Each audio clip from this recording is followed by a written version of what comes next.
عراق کا ایک مشہور ڈاکو جس کا نام ملان تھا، وہ اپنے گھوڑے کو ایک دن نہر کے کنارے پانی پلا رہا تھا۔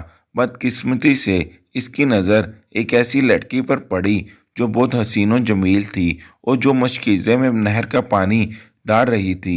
ملان اس لڑکی کا دیوانہ ہو گیا اور اس کے باپ کے نام ایک پیغام جاری کیا کہ آج رات اپنی بیٹی کو تنہا گھر میں چھوڑ کر سب گھر والے چلے جاؤ ورنہ سب کو مار دوں گا۔ لڑکی کا باپ غریب تھا جو کہ بہت پریشان ہوا اور وہ اس علاقے کے سردار کے پاس گیا۔ سردار نے دیہاتی سے کہا کہ اگر میں نے ملان کو روکا تو وہ میری بیٹی اٹھا کر لے جائے گا۔ لڑکی نے جب اپنے باپ کو بے بس دیکھا تو کہا کہ بابا جان، میں آپ سے درخواست کرتی ہوں کہ اب ہمارا کتا اور بلی ذبح کر کے دروازے پر رکھ دیں اور سب گھر والے یہاں سے چلے جائیں۔ جب ڈاکو گھر میں داخل ہوا تو اچانک السلام علیکم! عراق کا ایک مشہور ڈاکو جس کا نام ملان تھا، وہ اپنے زمانے کا بدمعاش ترین اور خطرناک ترین ڈاکو تھا جس کا نام سن کر علاقے کے لوگ کانپتے تھے۔ اس کے بارے میں ایک بات مشہور تھی کہ اس نے اپنی ماں کو بھی زخمی کر دیا تھا، محض اس لیے کہ اس کی ماں نے اسے برائیوں سے روکنا چاہا۔ ایک دن اس کی ماں نے غصے میں اس سے کہا کہ کاش اگر مجھے پتا ہوتا کہ تم بڑے ہو کر ڈاکو بنو گے اور لوگوں کو لوٹو گے تو بچپن میں ہی تمہارا گلا دبا دیتی۔ بس یہ سننا تھا کہ ملان پھر غصے میں پاگل ہو گیا۔ اس نے اپنی ماں کو بھی ڈنڈوں سے مارنا شروع کر دیا۔ اس کی عادت تھی کہ اپنے ساتھیوں سمیت قافلے کے راستوں میں بیٹھ جاتا، آتے جاتے کافروں کو لوٹتا اور اس کے ساتھ نوجوان لڑکیوں کی عزت پامال کرتا۔ ایک طرح سے یہ سب کچھ کرنا اس کا مشغلہ بن چکا تھا۔ ایک دن ملان نہر کے کنارے اپنے گھوڑے کو پانی پلا رہا تھا کہ اچانک اس کی نظر ایک نوجوان لڑکی پر پڑی۔ لڑکی ایک مشکیزے میں نہر کا پانی ڈال رہی تھی۔ پہلے ہی نظر میں وہ لڑکی کا دیوانہ ہو گیا۔ اس نے اپنے آدمیوں سے کہا کہ اس لڑکی کے ٹھکانے کا پتہ کرو کہ یہ کہاں رہتی ہے۔ اتنے میں اس کا ایک ساتھی بولا کہ اگر آپ حکم کریں تو ہم ابھی اسے یہیں سے اٹھا لیتے ہیں اور جہاں آپ حکم کریں اس کو چھوڑ آئیں گے۔ پھر آپ جانے اور یہ لڑکی جانے، آپ اپنے دن رات رنگین کرتے رہیے گا۔ ملان بولا اگر میں چاہوں تو ادھر سے یہ لڑکی کو اٹھا سکتا ہوں، لیکن میں ایسا نہیں کروں گا۔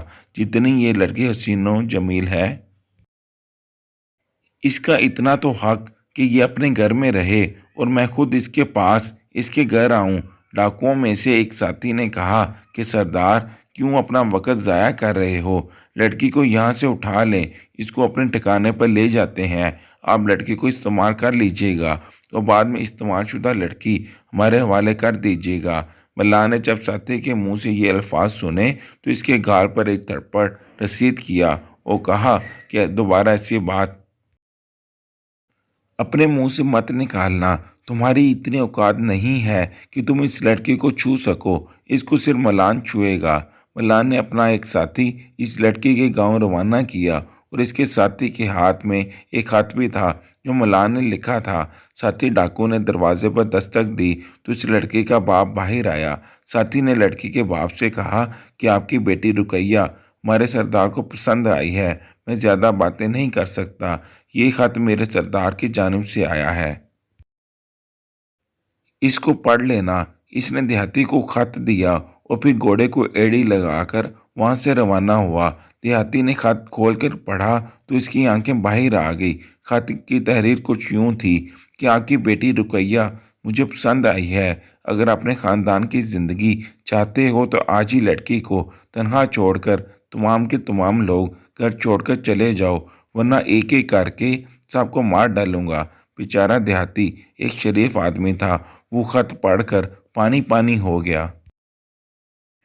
کون سا باپ چاہے کہ اس کی لڑکی کو یوں پامال کیا جائے، مگر اسے اپنے خاندان کے لوگوں کی زندگی بھی عزیز تھی۔ دیہاتی کو کچھ سمجھ نہیں آ رہا تھا کہ وہ کیا کرے۔ اگر وہ گھر میں رہتا تو خاندان سمیت مار دیا جاتا اور اگر وہ اپنی بیٹی کو چھوڑ کر چلا جاتا جو ظالم ڈاکو اس کی بیٹی کی عزت کو پامال کر لیتا جب دیہاتی کو کچھ سمجھ نہ آیا تو وہ وہاں سے چل پڑا اور سردار کی حویلی میں جا پہنچا۔ اس نے سردار کو ملان کا خط دکھایا۔ سردار نے اس ملان کا نام سنا تو ڈر سے کانپنے لگا اور کہا کہ جس راستے میرے گھر آئے ہو اسی قدموں سے واپس چلے جاؤ۔ شاید میں تجھ سے زیادہ جانتا ہوں کہ ملان کتنا بڑا خطرناک ڈاکو ہے۔ اگر میں اس کے راستے میں رکاوٹ بن گیا یا بننے کی کوشش کی تو وہ میری بیٹی کو بھی اٹھا لے گا۔ میری اکلوتی بیٹی مجھے اپنی جان سے زیادہ عزیز ہے اور اگلے مہینے اس کی شادی ہے۔ خدا را مجھے اس آزمائش میں مت ڈالو اور یہاں سے چلے جاؤ۔ دیہاتی روتا سردار کے گھر سے واپس آیا۔ اسے کچھ سمجھ نہیں آ رہا تھا کہ کیا کرے۔ وہ اپنے گھر میں داخل ہوا اور بیٹی سے کہا کہ بیٹی، سوائے اللہ کے ہماری مدد کرنے والا کوئی نہیں، نہ ہی کوئی کرنا چاہتا ہے۔ کاش کہ ہم سب میں اتفاق ہوتا اور اس ڈاکو کا مقابلہ کرتے، لیکن سب کے سب بزدل ہیں اور میں اکیلا اس کا ظالم کا مقابلہ نہیں کر سکتا۔ رقیہ نے باپ کے سامنے ہاتھ جوڑ کر کہا کہ ابا جان، مجھ پر ایک احسان کیجیے۔ میں آپ سے گزارش کرتی ہوں کہ گھر والوں کو یہاں سے لے کر یہاں سے چلے جائیے۔ میں نہیں چاہتی کہ میری وجہ سے تمام گھر والے مارے جائیں۔ خدا را میری بات پر عمل کیجیے۔ بس جاتے وقت ایک کتا اور بلی ذبح کر کے دروازے پر پھینک دیجیے گا۔ دیہاتی نے بیٹی سے کہا کہ بیٹی، تم ایسا کیوں کہہ رہی ہو؟ میں تمہاری بات کا مطلب نہیں سمجھا۔ رقیہ نے باپ سے کہا کہ ابا جان، وہ خبیث انسان ایک حرام فعل کی وجہ سے ہمارے گھر میں داخل ہونا چاہتا ہے۔ جب وہ ہمارے گھر میں داخل ہونے لگے گا تو میں اس سے کہوں گی کہ حرام کرنے سے پہلے اپنا پیٹ اس حرام گوشت سے بھر لو۔ دور سے ہی ملان کے گھوڑوں کے ٹاپوں کی آواز سنائی دینے لگی۔ رقیہ اپنے باپ کے پیروں میں گر گئی کہ خدا را جلدی کیجیے، خاندان والوں کو یہاں سے لے جائیں اور روانہ ہو جائیں۔ میری عزت اللہ حافظ ہے۔ دیہاتی روتا ہوا اپنی بیوی اور بچوں کو وہاں سے لے کر روانہ ہوا۔ ملان اپنے گھوڑوں سے اترا اور رات کی تاریکی میں گھر میں داخل ہوا۔ گھر میں لڑکی کے سوا اور کوئی موجود نہیں تھا۔ اس نے جیسے ہی گھر کا دروازہ کھولا تو ہمسایوں کے گھر سے قرآن مجید کی تلاوت کی آواز سنائی دی اور ان آیات کی تفصیل کچھ یوں تھی کہ کون ہے وہ شخص جو اللہ تعالیٰ سے اپنے گناہوں کی مغفرت کا طلبگار ہوتا کہ اس کا رب اسے معاف کر دے۔ اس نے جو ہی آیات کا ترجمہ سنا تو اس کا جسم خوف سے کانپنے لگا۔ پسینے کی وجہ سے اس کا جسم پانی پانی ہو چکا تھا اور وہ جن قدموں پر لڑکی کے گھر آیا تھا انہی قدموں پر واپس لوٹ گیا۔ جب وہ اپنے ساتھیوں کے درمیان پہنچا تو ساتھیوں نے اس کے چہرے پر خوف دیکھ کر کہا کہ سردار، کیا ہوا؟ اس سے پہلے آپ کو اتنے خوف میں کبھی نہیں دیکھا۔ اگر کوئی آپ کے راستے میں رکاوٹ بنا ہے تو ابھی کے ابھی اسے ختم کر دیتے ہیں۔ ملان نے روتے ہوئے کہا کہ میں ڈر چکا ہوں۔ ساتھیوں نے کہا کہ سردار، دنیا تو آپ سے ڈرتی ہے۔ کون ہے وہ؟ کس میں اتنی ہمت ہے جس سے آپ ڈرے ہیں؟ ملان نے کہا کہ میں اس سے خوفزدہ ہو چکا ہوں جس کے سامنے بڑے بڑے بادشاہ کانپتے ہیں، جو بادشاہوں کا بادشاہ ہے، اس کائنات کا نظام چلانے والا ہے۔ ہماری مابختی یہ ہم نے اپنے ساتھ کیا کیا؟ ہم نے لوگوں کی زندگیاں برباد کی اور اس کے ساتھ اپنی بھی زندگی تباہ کر ڈالی۔ ملان نے اپنے ساتھیوں سے کہا کہ آج سے ہم یہ لوٹ مار ختم کر دیتے ہیں۔ ہم اپنی ایک نئی زندگی کا آغاز کریں گے، ایک ایسی زندگی جس میں لوگوں کی جان و مال کی حفاظت ہوگی اور ہماری وجہ سے کوئی قسم کی پریشانی میں مبتلا نہیں ہوگا۔ اس نے اپنے تمام ساتھیوں سے کہا کہ واپس اپنے گھروں کو لوٹ جاؤ۔ اس کے بعد وہ سچے دل سے توبہ کرنے کے لیے مسجد کی طرف بھاگا، مگر جب وہ مسجد کے دروازے پر پہنچا تو اس کے دل میں یہ خیال آیا کہ اللہ تعالیٰ مجھے کیسے معاف کرے گا جب تک میں اپنی ماں سے معافی نہیں مانگ لوں گا۔ میں نے اپنی ماں سے کتنی زیادتی کی ہے۔ جس ماں نے مجھے پالا پوسا، مجھے برائیوں سے منع کیا، میں نے اسے ہی تشدد کا نشانہ بنایا۔ اپنے گھوڑوں پر بیٹھ کر اپنی ماں کی طرف روانہ ہوا۔